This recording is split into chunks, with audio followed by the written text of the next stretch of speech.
ko siya sa pandinig ko because I wanna try this one dahil maraming ang langgam doon sa aking mga halaman and I see some aphids in my succulent, especially to mule.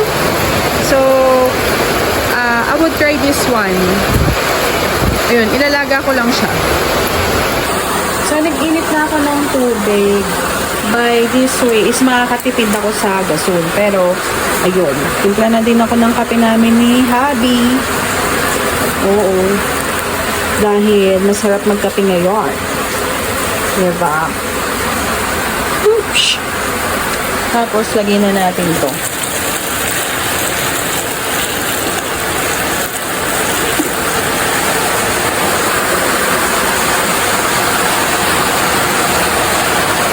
So, kulang pa rin to. Dadagdagan ko pa.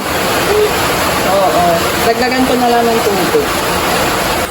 So, ayan. Actually, umaamoy na siya kahit na hindi pa nga tayo nagkukulo pa. So, takpan natin para mabilis kumulo. Ayan. So, umaaroma na siya at ang bango ka. As in. Ayan. Okay. Ang bango niya. Actually, pwede itong gawing tea. Ayan. Yung pinagkuloan. Pwedeng inumin. So, pakuluan pa natin siya. Ang lakas pa rin ng ulan, so okay na to. Okay na to. Ayan. Nausukan na tayo, patayin na natin. So, palamigin lang natin to. Pwede ko siyang ihalo sa pandilig or much better, spray. Gagamit ako ng pang-spray. Ano ba tawag dito? Yung ginagamit ko sa fungicide. So, yun. So, ito na yung ating nakuluan na lemongrass. Ilalagay ko na siya dito sa pressure water. Muulan pa rin. So, hindi ko na i-video na ilalagay ko kasi dalawa lang yung kamay ko. So, lalagay ko na dito sa pressure water. Tapos, yan ay pang-i-spray ko sa kanila.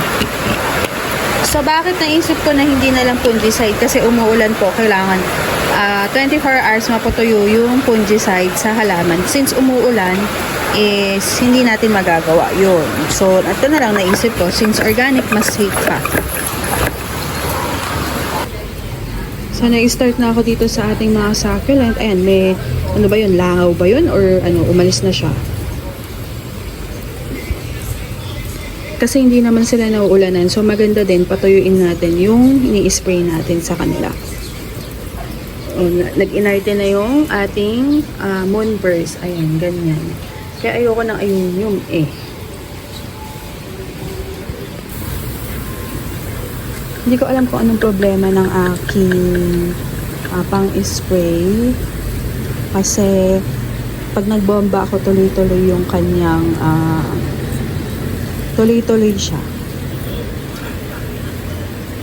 May nakita akong aphids dito sa mule. Ayan. Sprayan natin sila.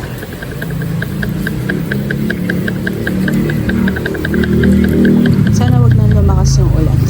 Kasi mawawala yung effect ng ating ini-spray.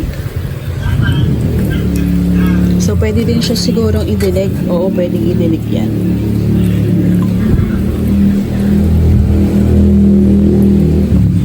Idilig natin kaya.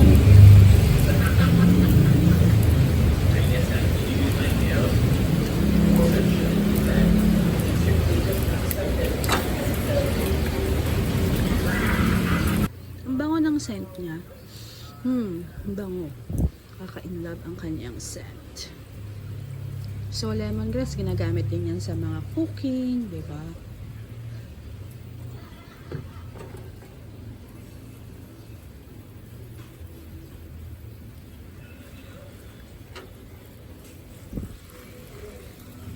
So, maganda din, i-infuse natin siya dun sa lupa nila. Para kung may namamahay ang kagaya nitong bread ives ko, nag-inarte naman na. Nababasa kasi ng ulan. Oo.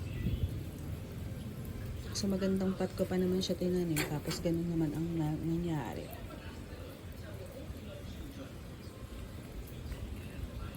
So, may nakita nakita akong langgam, isprayan nga natin. O, ayan. Nagkakagulo na sila. Ayan, isprayan natin ang ating mga cactus. So, lahat yan i-sprayan ko. Mapupul na kasi yung memory nitong phone. Baka hindi nyo na nakita ang ibang kaganapan.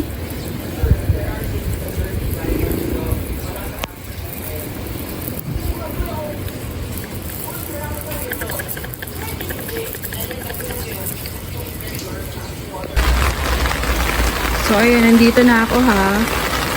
Tinitipid ko yung memory, baka mag-full eh. Ayan. So, ito, medyo basa to. Meron akong ayun o, tingnan natin kung e-effect tong lemongrass. May mga scale siya. Tapos may namatay ako na gino kasi dapat pinaghiwa-hiwalay na eh. Oh, wala naman kasing time. Tulungan nyo kaya ako. Pero wag kayo mag-uuwi ah. Turuan niyo ako mag-repat pero wag kayo mag-uuwi ng cactus. Kasi tulong nga, di ba?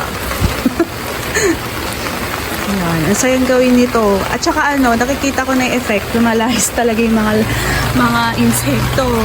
Kakatuwa. Tapos nilagay ko dito si turtle kasi nauulan na, hindi magtutuloy yung flower eh pagka ganun kasi. Di ba? May namatay ako na mani o tapos yung malaki kong ayan.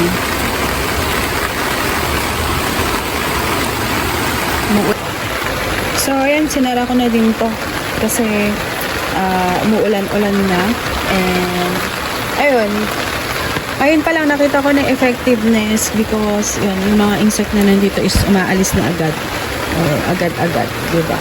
Bongga. So, yun lang ang ating update.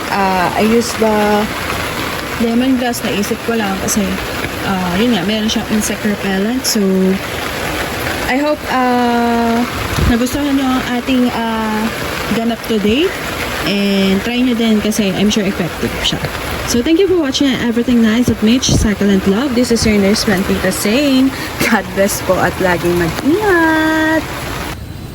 So, matapos ko nga silang diligan, naman ako, nagtanggal ako ng mga tubig dun sa mga reset kasi baka mag-rot naman sila. Ayan. So, ang ginamit ko lang yung pampalobo kasi mas malakas yung hangin nito kaysa dun sa pot ko. Ayan. Hindi ko lang kaya ng isang kamay na ganito. So, marami na ako natanggal. Dami ng dry leaves ni Kante and ayan yung kanya mga stress color, yung pink sa dulo. Oo, di lang natin na-maintain pa because may igaganta pa sana yan kung hindi na dumihan yung kanyang mga parina. Di naman natin pwedeng brushin kasi matatanggal yung parina. So, ayun. So, yun lang. Naghabol lang ng update. Yung mga dry leaves na, oh. Diba? Hindi nga kasi ako nagtubig talaga sa kanila. Yun lang. Bye!